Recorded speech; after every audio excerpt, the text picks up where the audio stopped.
The best book to read is the Bible. The best book to read is the Bible.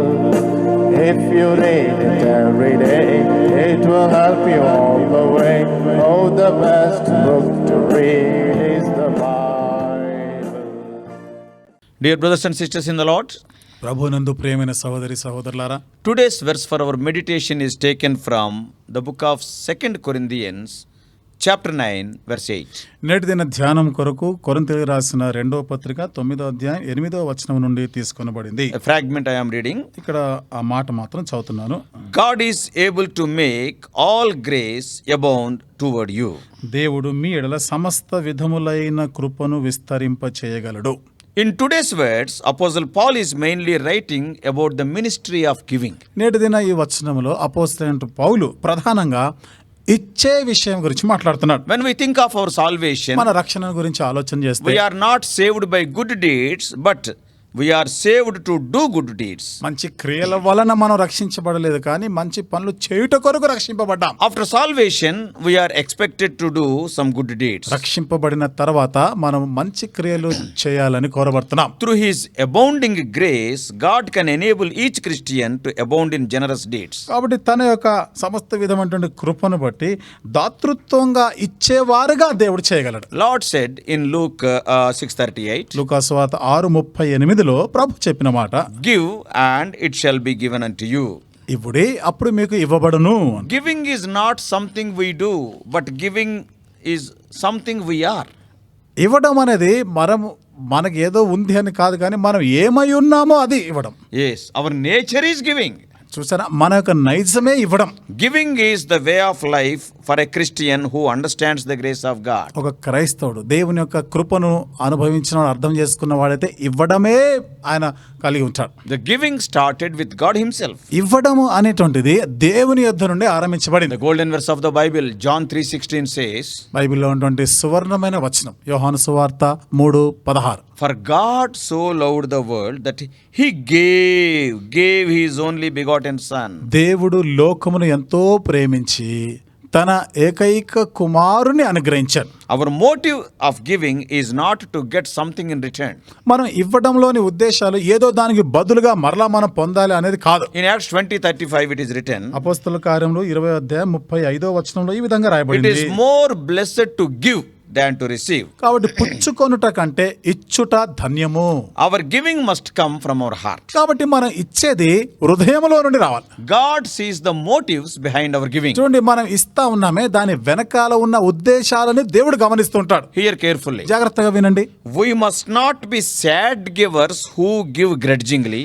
చూడండి, మరి ఏదో సనుక్కుంటూ దుఃఖముఖులై ఇచ్చేవారుగా ఉండకూడదు. Also we should not be mad givers who give because we have to give. అంతేకాకుండా ఏదో ఇవ్వాలి కదా, తప్పదు కదా అన్నట్టు అదొక రకమైనటువంటి భావనతో ఇవ్వకూడదు. But we should be glad givers who cheerfully share what we have because we have experienced the grace of God. అయితే మనం ఉత్సాహంగా సంతోషంగా ఇచ్చేవారమై ఉండాలి, ఎందుకనగా దేవుని కృపను అనుభవించిన వారం కాబట్టి. Regardless how disparate one's circumstances are, a person who wants to give can do so in dependence of God. కాబట్టి ఒక వ్యక్తి యొక్క పరిస్థితులు ఏ విధంగా ఉన్నా కానీ దేవుని పైన ఆధారపడి ఆ విషయాలను ఇచ్చేవాడుగా ఉండాలి. God loves a cheerful giver. చూడండి, ఉత్సాహంగా ఇచ్చేవాడిని దేవుడు ప్రేమిస్తాడు. In this context of giving, let us see two examples. ఈ ఇచ్చే విషయం ఈ సందర్భంలో మనము 2 ఉదాహరణలు చూస్తాం. One from the Old Testament and the other is from the New Testament. మరి ఒకటి పాత నిబంధనలో నుండి, మరొకటి క్రొత్త నిబంధనలో. When we see the widow of Zarephath, చూడండి, సారేఫతు ఊరిలో ఉన్న విధవరాల్ని చూస్తే we can read about her in 1 Kings chapter 17 from verse 9 to 16. ఆమెను గురించి మొదటి రాజుల గ్రంథం 17వ అధ్యాయం 9 నుండి 16 వచనాల్లో రాయబడింది. We know her family condition. తన కుటుంబ పరిస్థితి మనకు తెలుసు. She had a handful of meal in a barrel and a little oil in a cruse. ఆమె దగ్గర తొట్టిలో పట్టెడు పిండి ఉండింది, బుడ్డిలో కొంచెం నూనె ఉండింది. As per her words, మరి తాను చెప్పిన మాటల ప్రకారం that was the last meal for them. ఇక వాళ్ళ కొరకు ఇక ఆఖరిసారి అది మిగిలిన భోజనం అంతే. But she believed the words of the prophet Elijah. అయితే ఏలియా ప్రవక్త మాటలు నమ్మింది. And she prepared the first cake and served him. ఆమె తను మొదట అప్పము చేసి ఆ రొట్టెను చేసి ఏలియాకి ఇచ్చింది. What is written in our portion today's meditation, that is, 2 Corinthians 9:10 got fulfilled in her life. నేటి దిన మన వాక్య ధ్యానంలో వచనంలో రాయబడిన మాట ప్రకారము దేవుడు తన జీవితంలో ఆయన నెరవేర్చాడు. I'm reading 2 Corinthians 9:10. కొరింథీయులకు రాసిన 2వ పత్రిక 9వ అధ్యాయం 10వ వచనం నేను చదువుతున్నాను. Now that he that ministereth seed to the sower both minister bread for your food and multiply your seed sown and increase the fruits of your righteousness. ఇందు విషయమై అతడు వెదజల్లి దరిద్రులకు ఇచ్చెను, అతని నీతి నిరంతరం నిలిచును అని రాయబడి ఉన్నది. విత్తువానికి విత్తనమును తినుటకు ఆహారమును దయచేయు దేవుడు మీకు విత్తనము దయచేసి విస్తరింపజేసి మీరు ప్రతి విషయములో పూర్ణ ఔదార్య భాగ్యము గలవారగునట్లు మీ నీతి ఫలములు వృద్ధి పొందించును.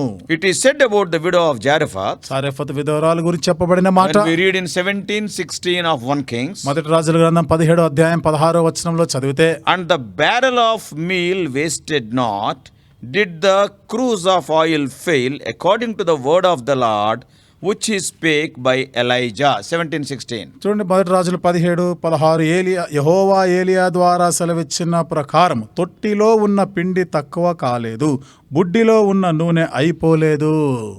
The second example రెండవ ఉదాహరణ from New Testament. క్రొత్త నిబంధనలో It is about the Macedonians. Macedonia వారి గురించినది. Paul writes in 2 Corinthians 8th chapter, first 3 verses. పౌలు కొరింథీయులకు రాసిన 2వ పత్రిక 8వ అధ్యాయము మొదటి 3 వచనాల్లో రాస్తాడు. I am reading. ఆ మాటలు చదువుతున్నాను. Moreover, brethren, why do you wit of the grace of God bestowed on the churches of Macedonia, how that in a great trial of affliction the abundance of their joy and their deep poverty abounded unto the riches of their liberality?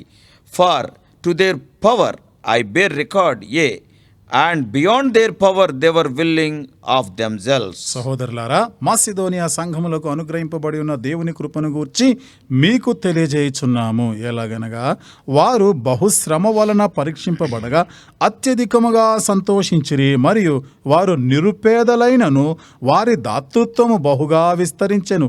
ఈ కృప విషయంలోను పరిశుద్ధుల కొరకైన పరిచర్యలో పాలు పొందు విషయంలోను మనపూర్వకముగా మమ్మను వేడుకొనుచు వారు తమ సామర్థ్యము కొలదియే గాక సామర్థ్యము కంటే ఎక్కువగాను తమంతట తామే ఇచ్చిరని మీకు సాక్ష్యం ఇచ్చుచున్నాను. In both the examples, either the widow of Zarephath or the believers in Macedonia, ఈ రెండు ఉదాహరణలు సారెపత్తులో ఉన్నటువంటి విధవరాలు కానీ మాసిదోనియాలో ఉన్న విశ్వాసుల విషయంలో కానీ we see that they gave in their utmost poverty. చూడండి, వీరు నిరుపేదలుగా ఉంటూ వారి పేదరికములో నుండి వాళ్ళు ఇచ్చినారు. In return, God blessed them.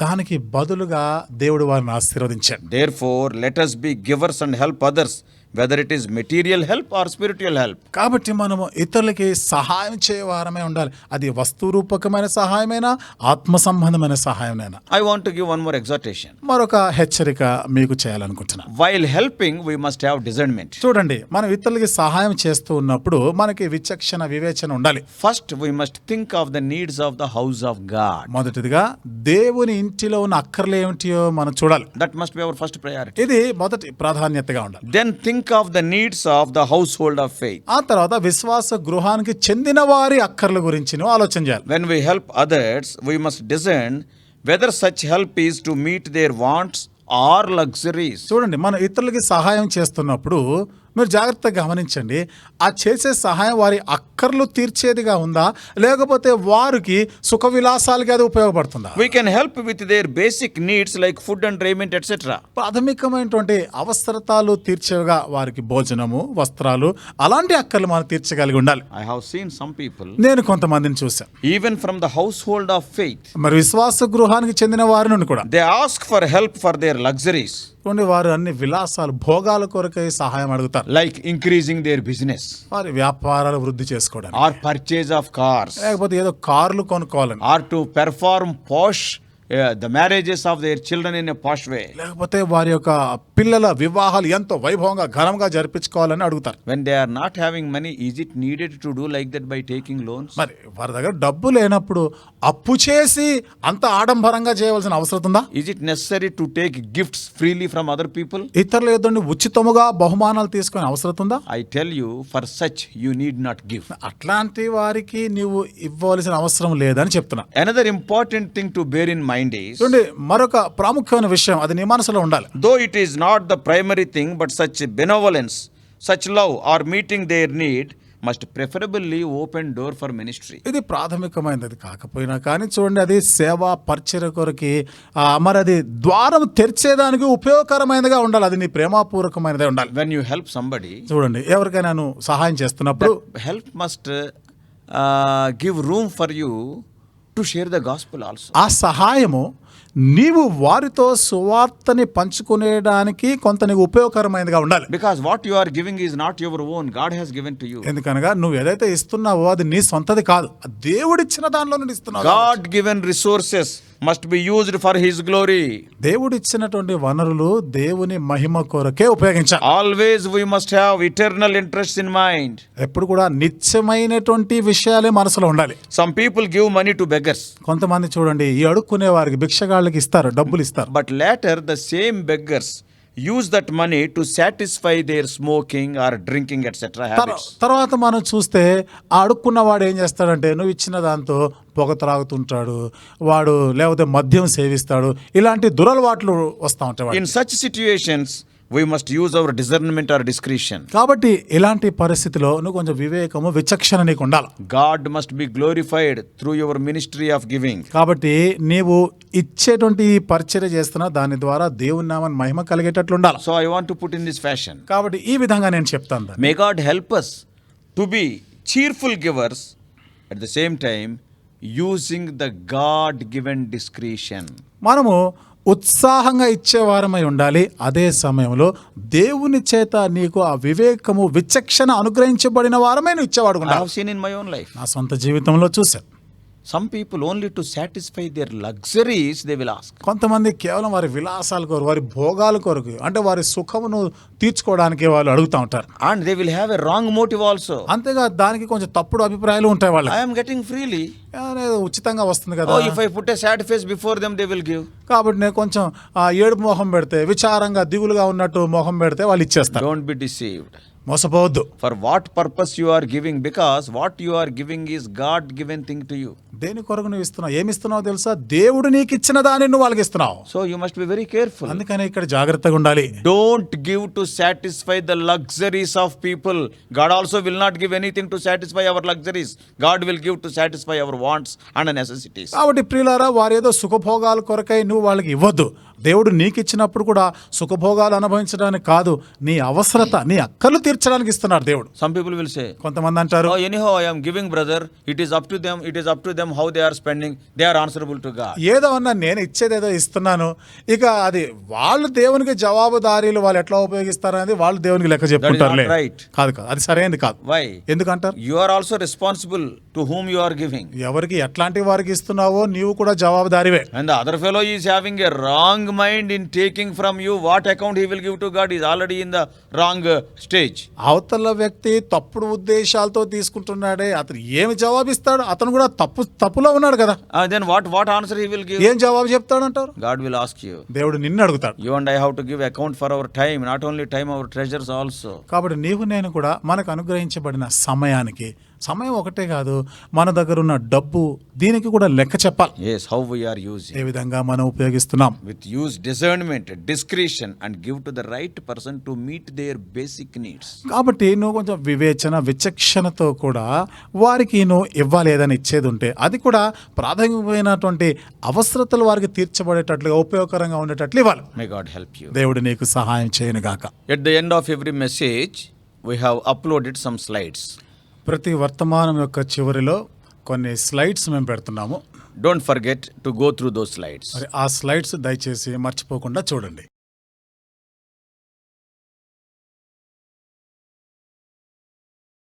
God bless you all. Please subscribe for more spiritual messages on YouTube channel John Victor Hebron.